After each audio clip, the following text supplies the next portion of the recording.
جی میرا الحمدللہ. سوال یہ ہے کہ شیخ، جو ایک انسان ہے بینک وغیرہ سے لون لیتا ہے اور وہ لون سے دکان کھولتا ہے، تو اس کو کیا کرنا چاہیے؟ وہ لون وغیرہ کا جو ہے پیسہ لیا ہے تو وہ واپس کر دے گا، یا تو پھر جو ہے وہ دکان چلائے گا؟ اور وہ دکان سے جو پیسہ کما رہا ہے تو اس کا استعمال کرنا چاہتا ہے؟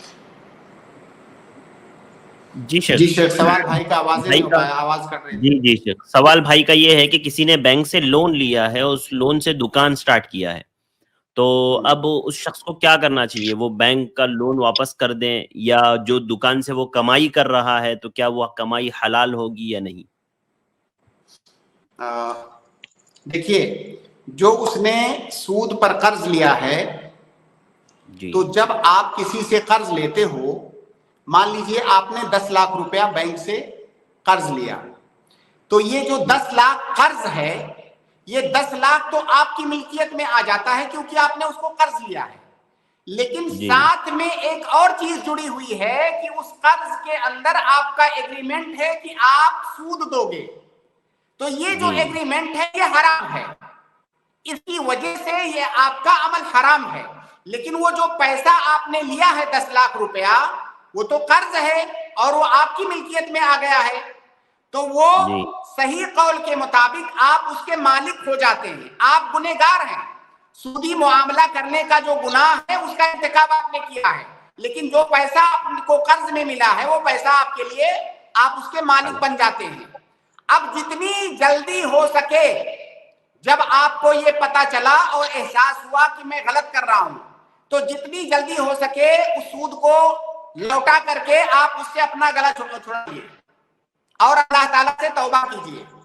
لیکن میری اس بات کا کوئی بھی یہ مطلب نہ نکالے کہ چلو بینک سے قرض لے لیتے ہیں، 1 آدھ سال میں لون بھر دیں گے، اس کے بعد توبہ کر لیں گے. ایسے نہیں ہوتا ہے. یہ ہم اس آدمی کے لیے بتا رہے ہیں جس کو پتا نہیں تھا، یہ جو گناہوں میں ڈوبا ہوا تھا، اب ندامت ہو رہی ہے اسے.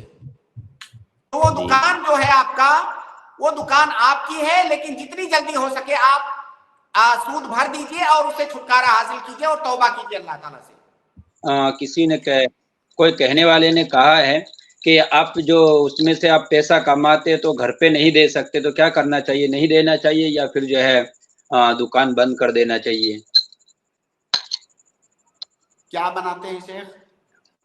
کسی نے کہا ہے شیخ کہ وہ یعنی دکان کا پیسہ گھر پر وہ استعمال نہیں کر سکتے، تو بھائی پوچھ رہے ہیں کہ کیا استعمال کر سکتے، نہیں کر سکتے، یا دکان بند کر دیں؟ سب سے بہتر کیا رہے گا؟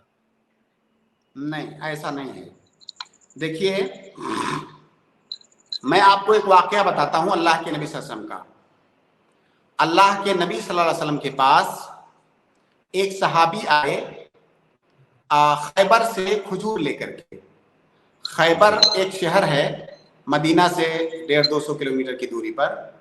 وہاں سے کھجور لے کر کے آئے. وہاں کھجوریں پیدا ہوتی ہیں بہت زیادہ اس زمانے میں بھی. تو وہ جو کھجوریں لائے تو بہت اچھی کوالٹی کی کھجوریں تھیں. نبی صلی اللہ علیہ وسلم نے پوچھا کہ کیا خیبر کی تمام کھجوریں اسی طرح کی ہیں، اتنی ہی اچھی ہیں؟ انہوں نے کہا نہیں اللہ کے نبی، وہاں پر اچھی کوالٹی کی بھی کھجوریں ہیں، خراب کوالٹی کی بھی کھجوریں ہیں، لیکن ہم کیا کرتے ہیں کہ جو خراب کوالٹی والی کھجور ہوتی ہے ہم 2 سا دیتے ہیں اور 1 سا اچھی کوالٹی والا کھجور لے لیتے ہیں. ہم 2 سا یا 3 سا دیتے ہیں خراب کوالٹی کا کھجور، اور اس کے بدلے میں ہم 1 سا اچھی کوالٹی والا کھجور لے لیتے ہیں. تو ہم آپ کے لیے یہ اچھی والی کھجور لائے ہیں اسی طرح کر کے. تو اللہ کے نبی صلی اللہ علیہ وسلم نے کہا کہ یہی تو سود ہے. اللہ کے نبی صلی اللہ علیہ وسلم نے کہا کہ عین الربا، یہی تو اصلی سود ہے.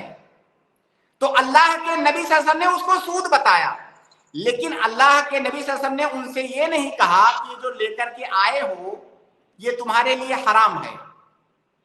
جو معاملہ جی آپ کیے ہو اس کو حرام نہیں ہے، پھینکنا نہیں ہے، واپس نہیں کرنا ہے.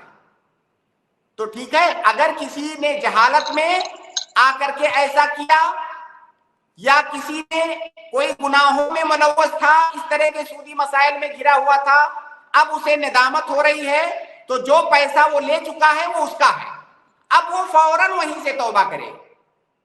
تو آپ نے یہ تو ایک بات ہوئی. اور اس سے بھی زیادہ اہم بات کہ جب آپ قرض لیتے ہو تو جو قرض کی اصل رقم ہے وہ سود نہیں ہے، اس رقم کے آپ مالک ہو جاتے ہو. سود تو جو آپ دو گے وہ ہے. اگر وہ سود دینے کا ایگریمنٹ نہیں ہوتا تب تو کوئی مسئلہ ہی نہیں تھا. لہٰذا وہ جو مال آپ نے قرض میں لیا ہے آپ اس کے مالک ہو، لیکن آپ نے جو گناہ کیا ہے آپ اس پر توبہ کیجئے. اس مال کو پھینکنے کی واپس کرنے کی ضرورت نہیں ہے. آپ صرف سود فوراً بھر دیجئے اور توبہ کیجئے.